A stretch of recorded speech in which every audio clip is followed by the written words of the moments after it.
앞으로 아파트 층간소음이 기준을 맞추지 못하면 시공업체가 보완 시공을 해야 하며 또 이행하지 않을 때는 준공 승인을 못 받게 됩니다.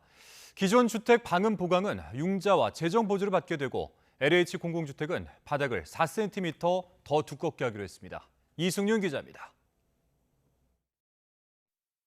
아이를 키우는 시민이 아파트에 가장 바라는 건 단 하나.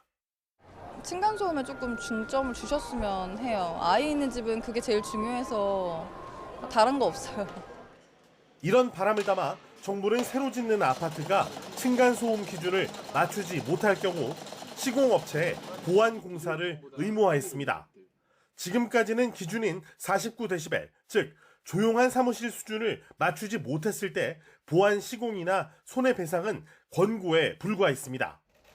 앞으로는 보완 공사를 안 하면 준공 승인을 못 받아 입주할 수 없게 됩니다. 입주자 피해가 예상되는 예외적 경우에만 보완 시공 대신 손해배상을 할 수 있고 이때 검사 결과는 전체에 공개합니다. 배상액은 보완공사 및 지체 상금을 전부 포함한 금액이 되도록 함으로써 비용을 줄이려고 손해배상으로 가지는 못하게끔 그렇게 하겠습니다.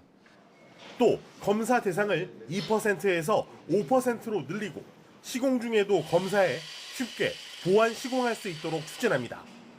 기존 주택의 방음 매트와 바닥 방음 보강 공사는 융자와 재정 보조를 병행하도록 지원합니다. LH 공공주택의 경우 내년 시범단지부터 층간소음 1등급 수준이 적용됩니다. 21cm였던 바닥 두께를 4cm 더 두껍게 하고 고성능 완충제를 써서 층간소음을 37데시벨 이하, 즉 청소기 수준으로 낮춘다는 겁니다. 다만 이번 대책으로 건설사들의 공사비는 오를 수밖에 없을 것으로 보입니다. 지금 현재는 세월이 흐른 시점에서는 2,500만 원 전후로 좀 증가하지 않을까. 원장관은 이에 대해 기준을 지키는 건설사라면 추가 부담은 없을 것이라며 층간소음 차단이 공동주택 가치를 결정할 것이라고 강조했습니다. YTN 이승윤입니다.